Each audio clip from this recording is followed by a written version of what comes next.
This is the Leadership in Insurance podcast, brought to you by FinPro Search Partners. Insurance companies are businesses and they need to look for the long term and be sustainable. We went from 0 to 1 and now it's going from 1 to 100. Insurance as a concept, as a kind of service, is brilliant. The execution is what we're looking at now. I think the companies that are going to succeed are the ones that are going to understand and master the art of intent. When we talk about innovation, we lean too heavily to think about technology and we don't think about creating a culture of innovation. I think innovation is essentially continuous improvement of existing processes and platforms and product. Right? It's got to be easy. It's got to be seamless.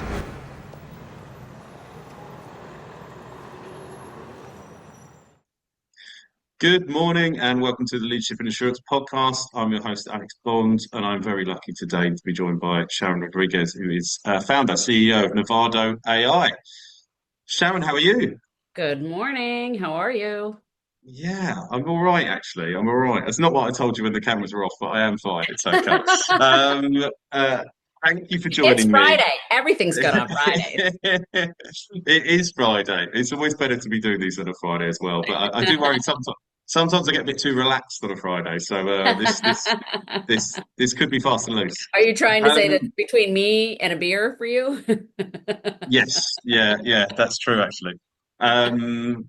Doesn't help when you're a Brit either, because everyone thinks we're drinking from about midday, and I'd love to dispel that, but I think that's probably largely true in the insurance market anyway.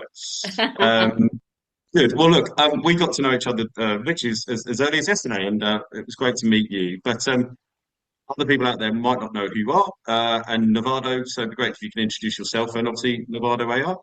Yeah. So I've been in and around insurance for 20 years now, always at the center of strategy and how operations could be improved with technology. And that's from the early days of paper boxes all the way through to today in AI. I left industry a number of years ago and started a company with some colleagues. We grew that from the little idea that could to a Series C. So really have already gone down the path of an enterprise software organization and grown it to scale.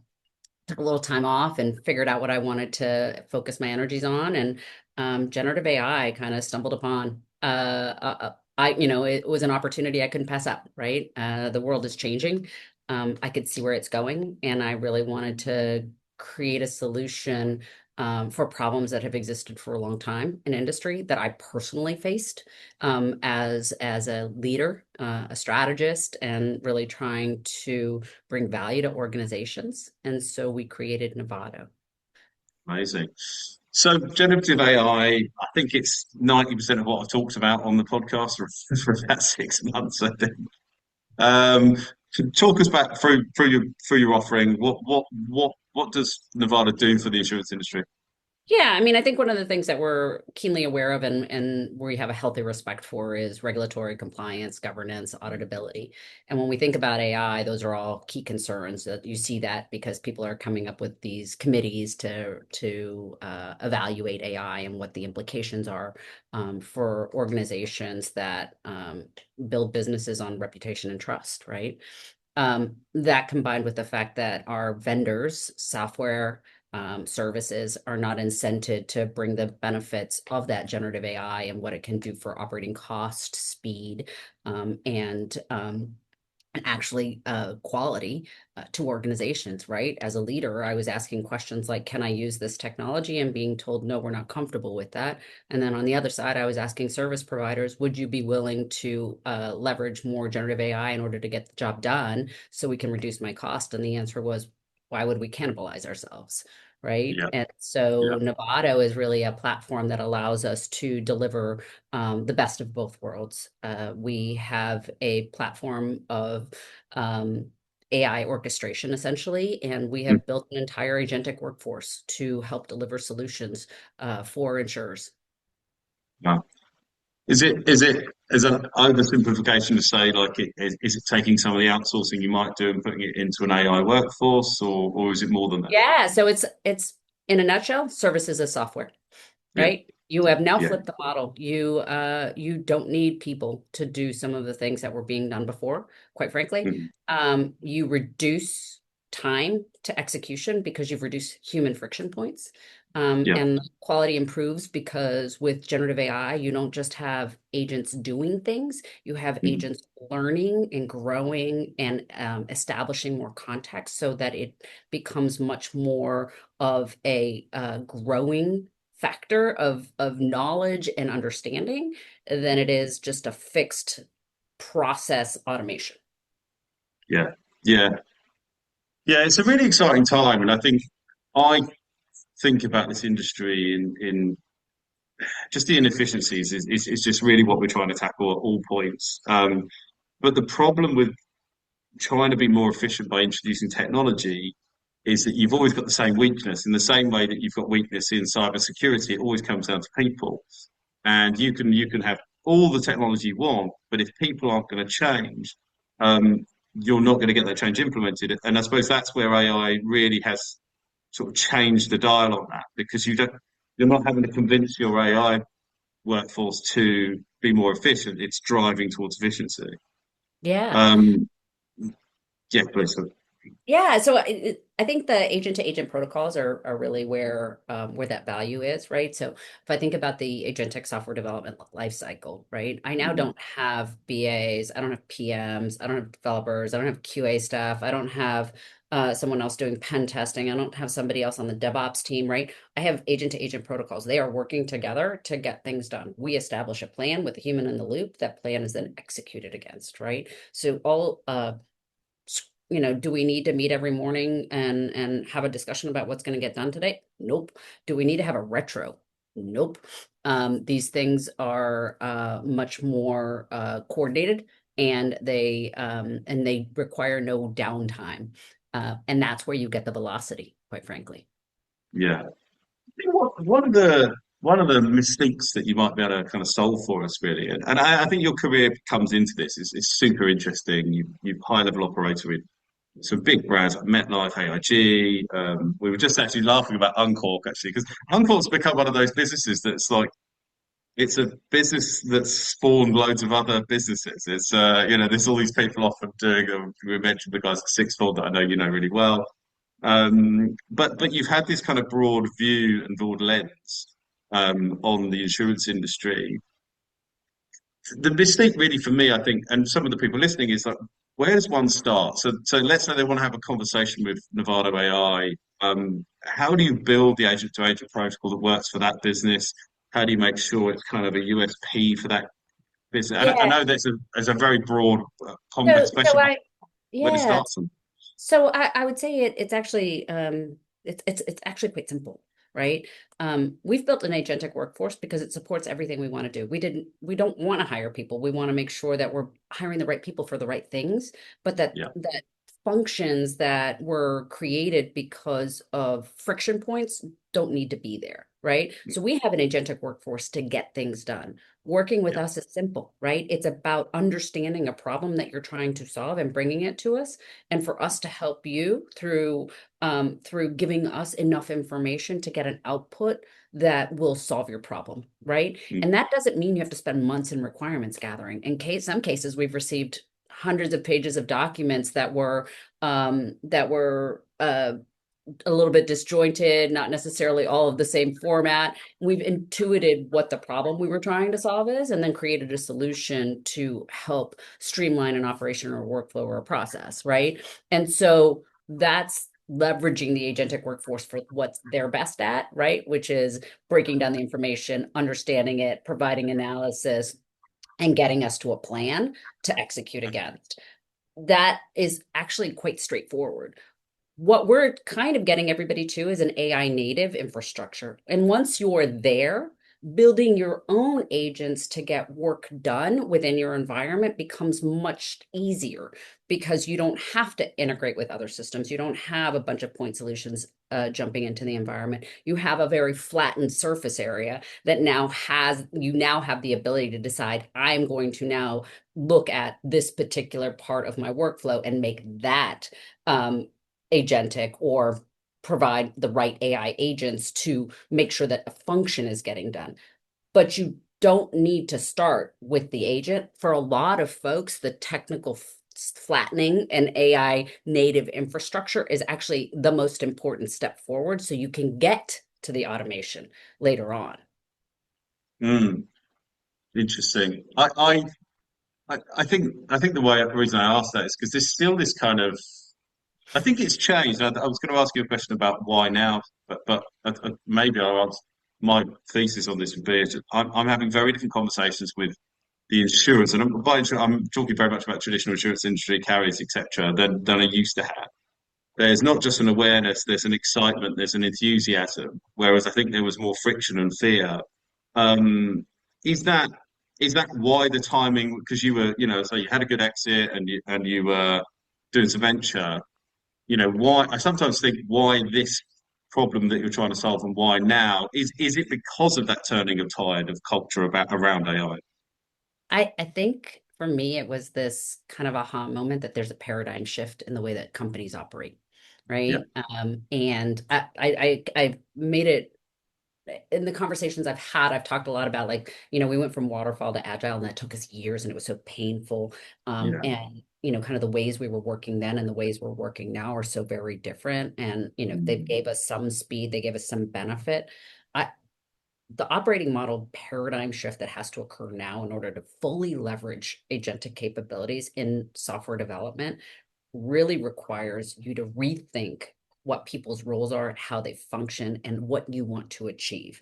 And I see that from like, if I put my enterprise strategy hat on, or I think about like what is really exciting about this, that's what's exciting to me. The technology is great, the capabilities are fantastic, but like to me, it's this fundamental shift in the way people are working and they're thinking about creating operating models. So if I talk to someone who's starting a net new business and they want to truly be AI native, why would you hire 8 or 10 people on a squad to do product development for you, technical product development for you? You don't actually have to start there. Think about the model differently, where you have product ownership, depth of knowledge, subject matter expertise, really understanding what you're trying to achieve from a business perspective with a technical lens, and then have an agentic workforce that gets it done for you fast, that you're nimble, that you can keep up with distribution needs, that you can keep up with product, right? All of that has been a constraint. But if you have an AI native team and you have that cheaper, better, faster, why wouldn't you go there first? Right. And that to me is kind of where I'm seeing some of the conversations, especially with more of the forward thinking CIOs, where they're like, there's a real opportunity here to identify where we make that operating paradigm shift happen within our organization, because it's going to take a long time to get to the hundreds and hundreds and hundreds of people in our legacy environment. But there's an opportunity to really start doing things differently with innovation and with building and running our business. Yeah, one thing I think about, and I wish I could credit this person, but it's really poor. But someone who's been on my podcast, a guest, someone said this about it was basically changed. What changed for me was they basically presented that AI, you've got to treat AI like an employee. It's just it's an AI, it's a digital, it's a whatever employee. And and what that shifted for me was that there's this fear of going, or what if we use AI in workforce and it fails or makes a mistake or is wrong? And then they were like, well, if you think about it from a person perspective, you go, what would you do if one of your team made a mistake or a team made a mistake? You would train them, and then you would train them again, and you'd get there and then get it right. And I think that's where I saw the shift of going, oh, I've been looking at this wrong, Correct. because you're buying it and going, well, the first time it makes a mistake, you throw it out, and it's like, well, no, but that's not what we do with people, so why would you do that here? Yeah, Um, and generative AI is actually so fascinating. So, we do a lot. We only have 4 employees, and we probably function like a shop that has 20 to 30 employees. And why? yeah, Because we have an agentic workforce that not only does all mhm, the work on the services as software, but also as part of our team, right? So Sherpa, Nevado Sherpa, makes sense, mountains, right? Sherpa's our agent and sits in our Slack, and we actually have conversations. And yesterday, I had some questions sent in, asked Sherpa for some answers. And then it gave me some answers that I was like, well, that's not quite right. And I was like, no, I didn't mean that that company, I meant this company, and I sent the URL and it says, oh, I'm sorry, I got confused. Like, let me fix that. And then it goes back and it fixes its own context library and its own memory, and it never does that again. Right. Yeah, But yeah, it's just like I would talk to an analyst. Right. Like, I yeah. didn't mean that one, I meant this one. And what I really want to see is these pieces of information in this order. And can you give me a summary? It provides that. And now it knows that when Sharon asks you this question, that's the template you need to follow. And those are the details that you need to put in. I don't have to repeat myself in that regard. It learns. That's the most fascinating part. It's you need to have a human, right? That's you have to have that and you have to learn that way. But I think it's optimizing the way we all work. And I'm not spending cycles and cycles and cycles doing some of the administrative heavy lift that I would have had to do before, be it with people or not, in order to be my best self in front of customers and investors and colleagues. Mhm. Yeah, that opportunity as well is one that we touched on in our conversation prior to the recording, wasn't it? It was just going back to what's exciting and interesting and fun about the insurance industry. And I actually think this is a little bit of this is where insurance can win. We can truly be like, oh, this is actually a fun industry to work in. And Yeah. I think we can keep that culture of a knee to knee business. You know, we want to be doing deals together. We want to be, talking about finding business and broking and all of that good stuff. And this is just giving us more time to do that well. And I think there is just this, it feels like there's a small awakening happening. And I think I just getting that through the podcast, through investment. I have these conversations. I've been having these conversations for 5 years, and I'm just now having these conversations where people are going, "Oh, we can get back to doing the things that we want to do." And what's interesting is it's get back to. There's an understanding in that statement saying we've kind of been spending a lot of time doing a load of stuff that's not fun or not interesting or actually not even valuable to our customers, and this allows us to potentially change that. I think. Yeah. And I think that's what's really kind of a driving force is, and this is the way and I've said this before, and I say this in other public settings is, AI is here. It's not going away. And Yeah. you may not want to incorporate it in your everyday, et cetera. But it's really important that you understand what AI can and can't do. And it's really important that you understand what the implications are for your role and how you can leverage it and have ideas and, be the one saying, I think that we could, right? And identifying use case and things of that nature. Because if you don't do it, someone's going to hire a consultant and they're going to come in and tell you exactly what to do. And it might not be the best. We've gone through this cycle before. It might not be the most value added case. Only you know what the most value add is. And so why wouldn't you want to contribute to that? Why wouldn't you want to be part of the journey of making it better so that you can get back to the things you like to do, right? I can't imagine that in the development floor, people really want to be doing maintenance upgrades all day long.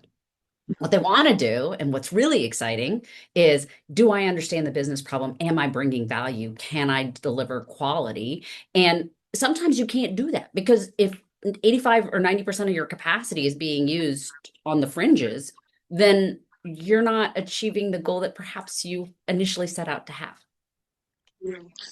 Yeah, I mean, oh God, there's so much that I look at it as well, slightly in the case of, I was thinking about when I first joined the insurance industry, I worked in claims. We had a very expensive claim system, obviously bespoke built because this is 20 years ago, and that's what everyone did. And the classic thing is they rolled it out, and we realised that they hadn't really engaged with the actual claims handlers about any of the system. The surprise didn't work. We had to rip it out, and it's the same as going if we put the wrong things into these agentic workforces, they're going to be bad. Um, what I do have concerns about, and this is something we do talk about, is that I think all of this stuff is great. I think people will have their roles augmented. They'll be able to get back to things that they enjoy. I've been hammering this podcast to say I've got this. I was very pleased with myself when I said this the first time, having not human in the loop, humanity in the loop. So Yeah. making decisions about where we want to interact with humans, where we think that would be a value added, just a bit like when you choose to go to a Michelin star restaurant. It's still just a restaurant, but there's a certain quality and care and experience you want. I think that's where we're going to be able to get to with insurance offerings with agentic workforces. However, I do sit here and I do think people are trying to blindly ignore the fact that most of the people that will be these high value operators that we put in the loop will have started because they did admin and first notification of loss and all these entry level things. And now I know that we can train people in a different way, but I'm not seeing the investment going into the sort of training and development that I'm seeing going to AI. Do you, is that an observation you It's agree a with? gap. Or, It's a gap, yeah, right? yeah, It's a conversation we have about, when we have conversations like, what do I do with my staff? And it actually is one of those things that, like, from a an empathy standpoint, from having been a leader, from having seen global change, right? Like, let's think about it. I've been in the industry a long time. How many jobs did I ship off to other countries, right? yeah, How much consolidation have I done over the years, right? Like, people's jobs changed, functions changed, needs change, but mm, the fact is that there is an opportunity to leverage your staff in different ways if you prepare them yeah, for it, right? And yeah, part yeah, of that, and I'm going to be completely transparent. Part of that is self-motivation, right? yeah, Asking for it, knowing it, understanding, learning, right? Putting yourself in the situation where there's actually a love of learning and continuing to learn and change and evolve because the world's moving under your feet. And the other part is being given the opportunity to do that effectively, right? It's yeah, not just about, oh, we're going to introduce this technology, off you go, right? It's really truly about, what does a workforce need in order to be successful? And I do not see that happening, right? We keep mm, bringing in point solutions and saying this is going to change this, but then we don't really think about what that job model changes or how people could function differently or what roles could look like and evolve over time. I see it a lot in the junior, in the young folks, right? So, I have nieces and nephews in the college age, and they're looking for jobs. And some of the jobs that we did, like the investment banking analyst job, like there's like three of those now, and there used to be 300, right? yeah, And yeah, and the reality is that AI's changed the dynamic there, but we haven't quite figured out that development life cycle. And I think that's mm, actually a tremendous opportunity for folks to identify with ways to train people the right ways. But they're going to be different because a lot of what we yeah, trained people on was process and mm, not about business strategy, yeah, objectives, goals. It was about move paper from point A, move paper to point B, fill in yeah, this spreadsheet, dump, put this in a file, manage this administration. That's a different job that no yeah, longer exists. So yeah. now what does exist and what's the gap? That needs to be done. Yeah, I completely agree. I mean, the one I was lucky enough to go and do a talk for Ultimate Capital's portfolio, and we talked. The premise of the talk was AI in recruitment really, and it was twofold. It was using AI to retire, but most was about what does talent look like in this world. And I focus on senior roles, and we run a search firm, so we generally placing leadership. Right. And I found some great research, and they were just talking about this new world, and essentially saying the skill set of your like senior leadership, but also kind of middle management has changed. And it used to be that it would be like about knowing the process brilliantly and being the expert at it, and then kind of delegating the workforce to achieve that objective. Now, leadership is about creativity, empathy, training things that basically the humans can do better than the AI. And obviously, you sort of got that's become so important because if you can't do that, you can't evolve as fast as the technology is for one thing. So you've got the wrong leader. And then secondly, particularly they talked about middle management going, these are the people that are actually going to embed this being process in and a new world, and they're going to make this happen. And if you don't have those people, you're not going to get on board. Yeah, it's Um, actually going to be a really interesting shift in the profile of what a successful mm, executive really has. Um, mhm, I believe empathy has been lacking for a very long yeah, time. It is something yeah, I think it's something that's always been core to who I am, right? I think I walked into offices all over the globe and was like, okay, I've been sent here to fix something, but I never said that, right? It was yeah, always about, I'm here to learn about your business. I'm here to yeah, understand why you do things the way you do. And yeah, I want to make sure that you're being your best self, right? That doesn't come with like a heavy stick. It comes with open mind and open heart and having the right conversation so that people go with you, not fight you on that journey. mhm. Yeah, and we're going to need a lot more of that as well. Like the sort of the I got told about running a startup since saying early stage startups are a cult of personality, and and I, and I you know, we might want to pretend they're not, but they are. And I think implementation of change Yeah. is a cult of personality as well. And you're going to need these people that are capable of bringing people on the journey with them. And I think that's probably been the biggest hindrance of like the implementation of technology in insurance, because there has been a real pushback on that. And the thing that always brings it home to me is that the reason I left the insurance industry, which I've told many times, is I was in claims, wanted to go into broking or underwriting, and was basically told, well, you're in claims. I've been in claims for a year. I was thinking, what, and you're telling me I've made the decision and now I can't change? And it's a very extreme example, and I jest about it. But that's still, we sort of get these people that know insurance inside out. And let's say they're a claims professional of 15 years. We act like it's insane that they would know how to be an underwriter. It's like, and this world that we're creating now with agentic workforce is like, we need someone who really knows insurance nuts and bolts. Well, they can Correct. now probably be an underwriter with an augmented, support with them. And so I think the opportunities there are kind of growing. I think Yeah, two things are going to happen, right? One is the job description is going to change because it's going to become about the strategy, the theory, the business principles, right? And so there's going to be some kind of higher level thinking associated with that. And the other is what you were valued on and what you brought to an organization had a lot to yeah, do with how many people you reported to you.